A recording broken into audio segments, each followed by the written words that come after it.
There's an efficiency built in my last slide. That's how we cut our sprouts.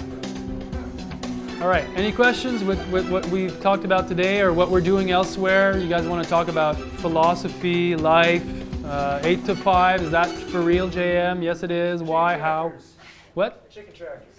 I don't do chicken tractors, you talked about them. We haven't included animal in what we're doing because we're already super busy doing that. And we've kind of worked towards vegetable production thinking, let's really make that happen. And the benefit of the chicken tractors, because when we started, we had chicken tractors on the farm in New Mexico, and we were like pulling these tractors, taking a lot of time, washing eggs, and not having a big return on our money. And then we thought, okay, well, we'll just put that aside. We'll streamline our operations. We'll make it happen. And then at one point, we'll add the animals or the sugar shack or the orchard or, you know, the videos or whatever. But I think that when you're starting out, you need to focus and concentrate on certain things that are productive for you. If you want to make an income. So I don't know if your chicken tractors for you is because this is not your yearly salary. If it's a hobby farm, man, you can go crazy with these things and it's great, permaculture style, whatever. But when you want to make a living farming, you kind of need to be really effective and productive. Fortunately, this is our time, you know? Yes? What is the wind and the animal pest pressures like at your place? Wind is pretty intense in the spring. We've put up windbreaks. Row covers, they help for that, but they blow away. Right. So every day we need to go back and, you know, dig everything back down again. We've never found a solution to that. I think there's none. Because one year I had these row covers buried so deep that there's no way they would get unburied, and then they just ripped. So I was like, okay, well, that's that. And so that was a lesson for me. And deers, well, we had a dog for many years that would bark them away. And now the dog is like deaf and blind, so that doesn't work anymore. So we're going to have to put deer fence. Electrical, I think, will do. Deers, they can eat for $10,000s in one night. Crazy. So you need to be prepared for that. Yes? About how much money do you bring in at a weekly farmer's market in your area? It's about $3,000 for a Saturday morning. Our high score was like 3,800. There's 3 of us. So man, it's fast. Like it's me and my wife selling and this other girl bunching like a maniac for like 4 hours and making bags, and when we come back, you know, we're completely kaput and dead. And the reason why we don't have an extra person is because the way the boot is set up, it's just, we don't have enough space to really spread out. So we really kind of streamline there. Yes? Have like a price point per person per market, like 3 people works well, and it's like $3 or $1,000 a person. You know what I mean? Like to cover the overhead of. We've never calculated on the farm our labor. Because I've never understood myself what difference does it make if I calculate that. I need to be there and do it anyway. And what's important for me is the net and the cost. So I work on that. How to be more efficient so that I do the same work in less amount of time or more cost effectively. But I think measuring labor is on bigger farms when you have like a crew of 10. And then you need to know if your workers are productive or not. And if they're not, you fire them. Or you replace them. So on my farm, I'm working it, so I know I'm efficient. And I'm training my workers to be just as fast. And some of them, man, they're faster than me. Do you find that you guys work together a lot, or do you split the team up? We eat together every lunchtime. And it's always Modelen and I, we're going to stop half an hour before noon to cook up something really fast. And then at noon, the 7 of us, because most of the time it's 4 and 3 apprentices, we eat together, and that's where we share and bond and talk. But besides that, we're dispatching. It's usually there's 2 teams doing stuff. So there's 2 employees together and 1 intern. That's kind of like way back. Talking about philosophy and chicken. You guys use chicken manure and anyway, no, it's all good because that's where they're there for, and it's fine. But Do you have any tips about training apprentices or interns yeah, to be as good as you are? yeah, I have a lot of them. I've developed them through years. Okay, I won't go through them all, but one of them, I think, is that you need to teach them the importance of being focused and concentrated when they're doing boring, repetitive work. Harvesting, okay? Harvesting is boring because after, it's just like repetitive work. But if you're concentrated, you can do it really faster. If you're picking beans and you're really on it, you can go fast. If you're kind of like talking and just like whatever, so you need to be, it's like, in the now, and that's why I try to tell them. And some of them pick it up, some of them don't. But I try to say work your hands, not your mouth, and they're following the pace. And we're rushing because we want to end at 5. And that's the thing. If you're rushing all day and you're never stopping, then your interns or your workers will be like, well, why am I rushing? Because we're working like crazy maniacs anyway. But for us, the goal is to finish at 5. So we can go out and have an ice cream or whatever and have a life. So that's why we rush. And I think that makes sense to a lot of these guys. Focus on efficiency, be productive, work hard, work hard, play hard. And that's something I try to teach.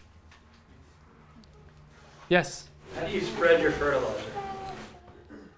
We have,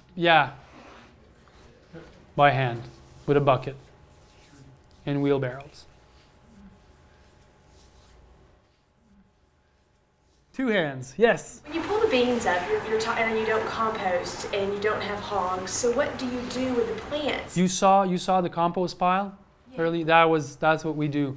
We just pile everything and we leave it uncovered. And we have, goats. We have 3 goats, and we take the manure from them. We pile everything, and at the end of the year, there's a guy with a tractor that comes and turns them, and we cover it for the winter. And then we have compost that is, I don't know what it is. I use it if I use it, but I'm just not. I know that it's more organic matter than really fertilizing power. Yes? I just have to ask, being a dairy goat person, what kind of goats you have? Nubians. Yeah. Now they're in the freezer. Yeah. After 10 years, we're like, okay, I think they're always whining. It's like, oh, stop whining, please. I can't handle it anymore. You're super pretty, but yeah. Yes. So back to disease pressure. No preventive fungicides. Okay. Yeah. You had asked that question. Okay. So the common understanding in agronomy is that if you space your crops too close together, you won't have air circulation, and then you'll have fungi disease that will develop, and we don't have that on our farm. So then, is it a magical farm? And I think not. I think that the fact that soil is covered most of the time, and that it's really rich with microbial life because it's covered by the cover crops or the plants, and because we're adding a lot of compost that is rich in microbial life, I think it's kind of like it's colonized with good stuff. So there's less pressure for these guys to come in. And that's my only explanation, right or wrong about it. It might be a magical farm too. But yes. I saw like your tomato spacings is 9-inch apart in row. It's going on a V shape. So there's one plant going that way, one plant going that way, with 2 strings. But you also do some of that outdoors in the field. Yeah. Does the spacing These are heirlooms. change? They're determinate plants. Oh, you're growing determinate Yeah, heirlooms? for heirlooms outside, I see. they're determinate. But it's still same spacing. No, I'm not sure. Okay. It's in the book. Are you pruning them at all, the outdoor Yeah. tomatoes? Yeah, we're pruning them just to get them going. And after a while, we just... So what we do with tomatoes, okay, is that we have really nice, big red tomatoes early June. And then that attracts all the clients to our booth. And then what happens is that our neighbors, they start to have heirloom tomatoes in August. And then our red tomatoes are suddenly not sexy anymore. So we were kind of stuck. We're like, what do we do with all these tomatoes? So we started to do heirlooms because we didn't want to lose out. And what we do now is that in our greenhouse, we remove a couple of clusters so that we have a dip in production in August, in September. And it picks up again in October, where all the other growers don't have tomatoes anymore. And so you can do that easily. So, yeah. Flow at your CSA Pickup, like, when you show up, how does it run? Do you have a list for everyone to sign in? Yeah, we're there at 4. We take the 2 tables out, and then we've asked that some of them come earlier to help. And then it's just Modèle that goes by herself. She takes the trucks, and then they help, and then they set everything on the tables. Yeah. And then they start the lines, and then they pick with their stuff. And Modèle is there to just say that she knows them all. So she wants to know who didn't come. And man, at 6:30, she just puts everything back in the truck, and then she goes out, and then she sleeps in the truck in Montreal downtown, and then she goes surfing at 5 because there's a permanent wave in the river, in the St. Lawrence River. And then at 9:30, she's back at the farm.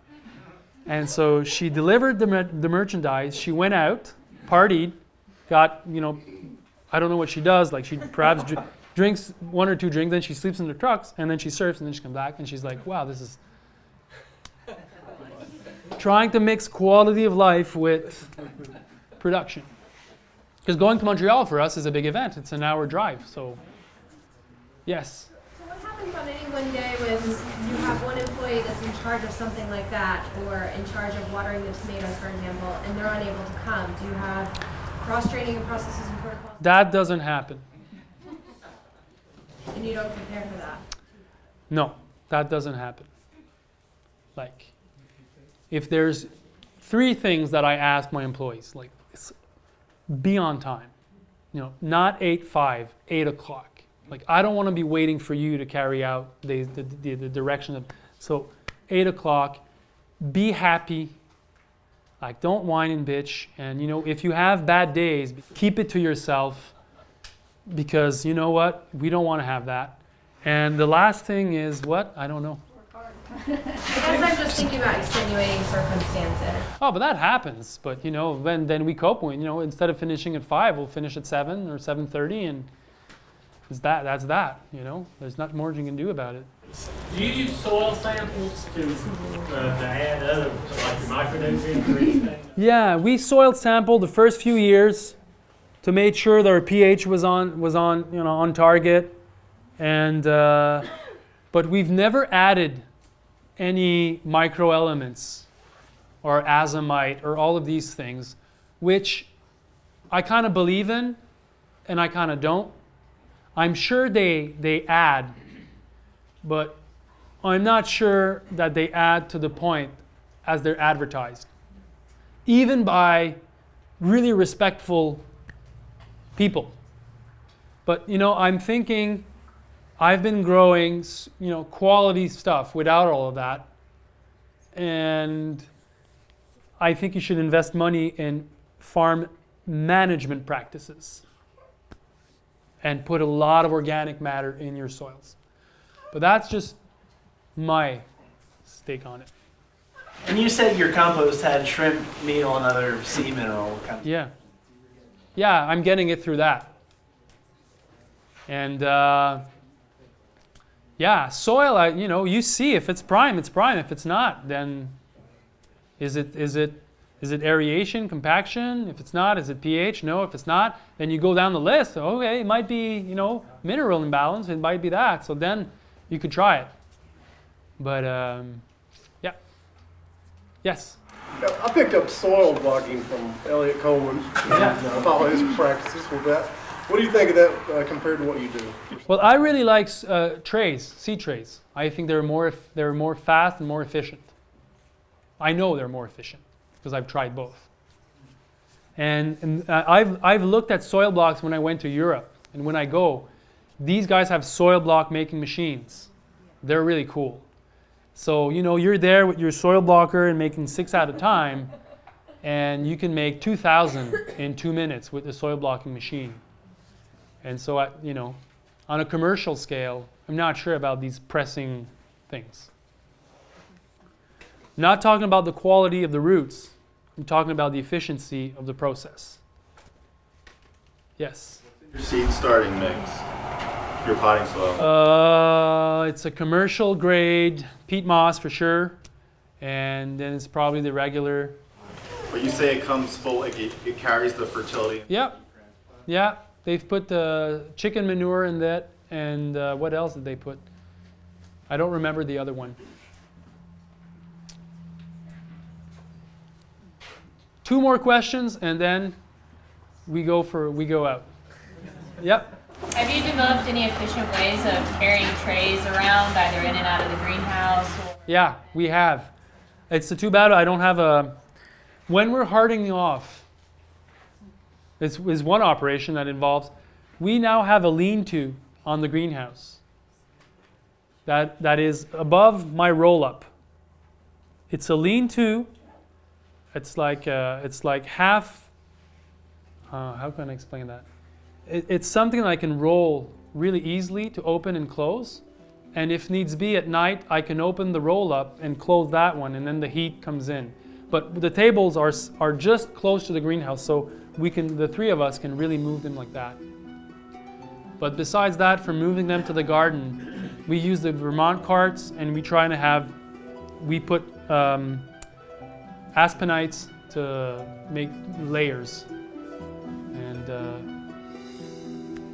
make sure that all your field blocks are close to your greenhouse. It's the better way to do it. All right, well, I want to thank you again for your attention span, and I'm wishing you the best of luck in your operations, and yeah, see you some other time.